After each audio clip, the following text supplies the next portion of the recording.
अल्हम्दुलिल्लाहि रब्बिल आलमीन वस्सलातु वस्सलामु अला सय्यिदिल मुरसलीन व अला आलिहि व अस्हाबिहि अजमाइन अम्मा बअद। ವೇದಿಕೆ ಮೇಲೆ ಕೂತಿರುವ ಉಲಮಾ, ಕೋಲಾರ ನಗರದ ವಿದ್ವಾಂಸರು ಹಾಗೂ ರಾಜಕೀಯ ನಾಯಕರು, ಮುಖಂಡರು ಮತ್ತು ನನ್ನ ಪ್ರೀತಿಯ ಸ್ನೇಹಿತರು, ಮೊಟ್ಟ ಮೊದಲು ನಾನು ಒಂದು ಕವನ ಅಥವಾ ಒಂದು ಪದ್ಯ ನಿಮ್ಮ ಮುಂದೆ ಹೇಳಕ್ಕೆ ಇಷ್ಟಪಡ್ತೀನಿ. हम आह भी करते हैं तो हो जाते हैं बदनाम. ನಾವು ಬರೀ ಆಹ್ ಅಂತ ಮಾಡಿದರೂ ಕುಖ್ಯಾತರಾಗುತ್ತೇವೆ. ನಾವು ಬರೀ ಆಹ್ ಅಂತ ಮಾಡಿದರೂ ಕುಖ್ಯಾತರಾಗುತ್ತೇವೆ. वो कत्ल भी करते हैं चर्चा नहीं होती. ಅವರು ಕೊಂದರೂ ಅದರ ಬಗ್ಗೆ ಯಾವುದೇ ಚರ್ಚೆ ನಡೆಯುವುದಿಲ್ಲ. ಇಂತಹ ಸ್ಥಿತಿ ನಮ್ದಾಗಿದೆ. ನನ್ನ ಪ್ರೀತಿಯ ಸ್ನೇಹಿತರೆ, ನಾವೆಲ್ಲರೂ ಇಲ್ಲಿ ಒಟ್ಟು ಸೇರಿರೋದು ಉದ್ದೇಶ ಬಗ್ಗೆ ನಿಮ್ಮೆಲ್ಲರಿಗೂ ತಿಳಿದಿರುವಂತೆ ಪ್ರಸ್ತುತ ರಾಜ್ಯ ಸರ್ಕಾರ ಮತ್ತು ಕಾಂಗ್ರೆಸ್ ಪಕ್ಷದ ನೀತಿಯನ್ನು ಅನುಸರಿಸುತ್ತಿದೆ.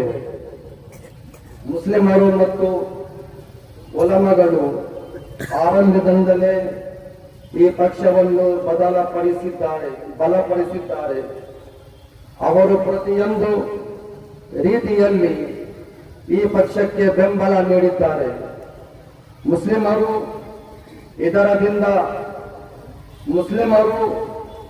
ಇರದಿದ್ದರೆ ಈ ಪಕ್ಷವೇ ಇರದೇ ಸಾಧ್ಯವಿಲ್ಲ.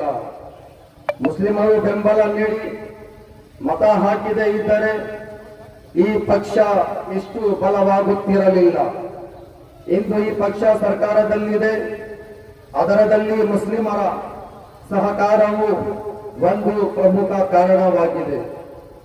ನಾವು ಗಮನದಲ್ಲಿ ಇಟ್ಟುಕೊಳ್ಳಬೇಕು, ನೀವು ಗಮನದಲ್ಲಿ ಇಟ್ಟುಕೊಳ್ಳಬೇಕು.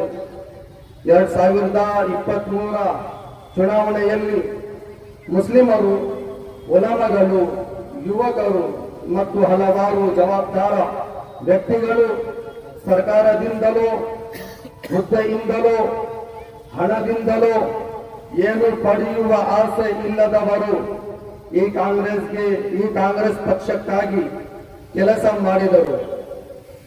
ಅವರು ತಮ್ಮ ಸಂಪೂರ್ಣ ಶಕ್ತಿಯನ್ನು ಈ ಪಕ್ಷಕ್ಕೆ ಗೆಲುವಿಗಾಗಿ ಬಳಸಿದರು. ಅದರ ಫಲವಾಗಿ ಈ ಪಕ್ಷ ರಾಜ್ಯದಲ್ಲಿ ಸರ್ಕಾರ ರಚಿಸಲು ಯಶಸ್ವಿಯಾಯಿತು. ಈ ಗೆಲುವಿನ ಹಿಂದೆ ಪಕ್ಷದಲ್ಲಿರುವ ಮುಸ್ಲಿಂ ನಾಯಕರ, ಮುಖಂಡರ ಪಾತ್ರವು ತುಂಬಾ ಮಹತ್ವದ್ದಾಗಿದೆ. ವಿಷಯವಾಗಿ ನಸೀರ್ ಅಹಮದ್ ಸಾಹೇಬ್, ಬೀಜ ಜಮೀರ್ ಸಾಹೇಬ್, ಯುಟಿ ಖಾದರ್ ಸಾಹೇಬ್, ಅಬ್ದುಲ್ ಜಬ್ಬಾರ್ ಸಾಹೇಬ್, ಇತರ ಬೇರೆ ಮುಸ್ಲಿಂ ನಾಯಕರು ಈ ಪಕ್ಷದ ಗೆಲುವಿಗಾಗಿ ಹಗಲು ರಾತ್ರಿ ಕೆಲಸ ಮಾಡಿದರು. ಮುಸ್ಲಿಂ ಸಮಾಜವು ಈ ಪಕ್ಷವನ್ನು ಗೆಲ್ಲಿಸಿದ್ದು ರಾಜ್ಯ ಕರ್ನಾಟಕದಲ್ಲಿ ಶಾಂತಿ ಮತ್ತು ಸೌಹಾರ್ದತೆ ಉಳಿಯಲು ಮತ್ತು ಮತ್ತೊಂದು ಧರ್ಮಾಧಾರಿತ ಪಕ್ಷವು ತನ್ನ ತಪ್ಪು ಉದ್ದೇಶಗಳಲ್ಲಿ ವಿಫಲವಾಗಲು ಎಂಬ ಉದ್ದೇಶದಿಂದ ಆಗಿದೆ. ಪ್ರತಿ ಸಮುದಾಯಕ್ಕೂ ತನ್ನ ಹಕ್ಕು ಸಿಗಬೇಕು ಮತ್ತು ಪ್ರತಿಯೊಬ್ಬರಿಗೂ ತಮ್ಮ ತಮ್ಮ ಧರ್ಮವನ್ನು ಅನುಸರಿಸುವ ಸ್ವಾತಂತ್ರ್ಯ ಇರಬೇಕು ಎಂಬ ಆಶಯವು ಇದರಲ್ಲಿ ಸೇರಿದೆ. ಆದರೆ ನೀವು ಸರ್ಕಾರಕ್ಕೆ ಬಂದ ನಂತರ ಹಲವಾರು ವಿಷಯಗಳಲ್ಲಿ ಮುಸ್ಲಿಮರನ್ನು ನಿರ್ಲಕ್ಷ್ಯ ಮಾಡಲಾಗಿದೆ. ಸರ್ಕಾರ ರಚನೆಯಾಗಿ 3 ವರ್ಷಗಳಾದರೂ ಇಂದಿಗೂ ನಾವು ಮುಸ್ಲಿಮರು ರಿಸರ್ವೇಶನ್, ಹಿಜಾಬ್, ಅಜಾನ್ ಮತ್ತು ಹಲಾಲ್ ಇತರ ವಿಷಯಗಳಲ್ಲಿ ಪದೇ ಪದೇ ಚಿಂತಿತರಾಗಿದ್ದೇವೆ. ಮತ್ತಷ್ಟು ದುಃಖದ ಸಂಗತಿ ಎಂದರೆ ನಮ್ಮ ಮುಸ್ಲಿಂ ನಾಯಕರಿಗೆ ವಿಧಾನಸಭೆಯಲ್ಲಿ ತಮ್ಮ ಸಮುದಾಯದ ಈ ವಿಷಯಗಳ ಬಗ್ಗೆ ಈ ಮಾತುಗಳ ಬಗ್ಗೆ ಮಾತನಾಡಲು ಸಹ ಅವಕಾಶ ನೀಡಲಾಗುತ್ತಿಲ್ಲ. ಈಗ ದಾವಣಗೆರೆ ಚುನಾವಣೆಯ ಸಂದರ್ಭದಲ್ಲಿ ಪಕ್ಷದ ನಿಜವಾದ ಮುಖ ಹೊರಬಂದಿದೆ. ಕಾಂಗ್ರೆಸ್ ಪಕ್ಷವು ಮುಸ್ಲಿಂ ನಾಯಕತ್ವವನ್ನು ರಾಜಕೀಯದಿಂದ ದೂರ ಇಟ್ಟು ಅವರನ್ನು ಬಲಹೀನರನ್ನಾಗಿ ಮಾಡಲು ಪ್ರಯತ್ನಿಸುತ್ತಿದೆ ಎಂಬುದು ಸೂಚನೆ ಬಂದಿದೆ. ಹೊಸ ಮುಸ್ಲಿಂ ನಾಯಕತ್ವದ ಮುಖವನ್ನು ಮುಂದೆ ಬರದಂತೆ ತಡೆಯಲಾಗುತ್ತಿದೆ. ಮುಸ್ಲಿಂ ಜನಸಂಖ್ಯೆ ಹೆಚ್ಚು ಇರುವ ಪ್ರದೇಶಗಳಲ್ಲಿಯೂ ಆ ಕ್ಷೇತ್ರದ ನಿಜವಾದ ಹಕ್ಕುದಾರರು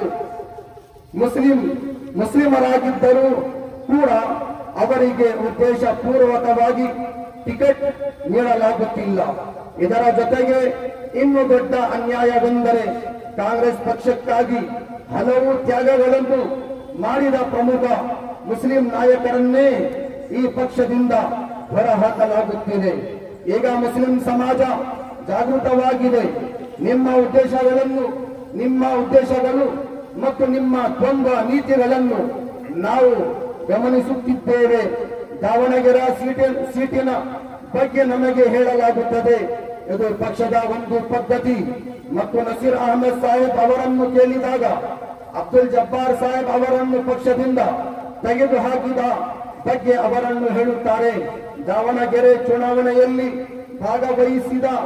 ಭಾಗವಹಿಸಿದೆ ಅವರು ಪಕ್ಷದ ವಿರುದ್ಧ ನಡೆದುಕೊಂಡರು, ಅದಕ್ಕಾಗಿಯೇ ಅವರ ರಾಜೀನಾಮೆ ತೆಗೆದುಕೊಳ್ಳಲಾಯಿತು ಎಂದು ನಾವು ಕೇಳಬೇಕಾಗಿದೆ. ಈ ನಿಯಮಗಳು ನಿಮ್ಮ ಪಕ್ಷದಲ್ಲಿ ಕೇವಲ ಮುಸ್ಲಿಂ ನಾಯಕರಿಗಾಗಿಯೇ ಏಕೆ? ಇತರ ಪಕ್ಷ ನಾಯಕರು ಕೂಡ ತಮ್ಮದೇ ಪಕ್ಷದ ಅಭ್ಯರ್ಥಿಗಳ ವಿರುದ್ಧವಾಗಿ ಬೇರೆ ಪಕ್ಷದ ಅಭ್ಯರ್ಥಿಗಳನ್ನು ಬೆಂಬಲಿಸಿದ್ದಾರೆ.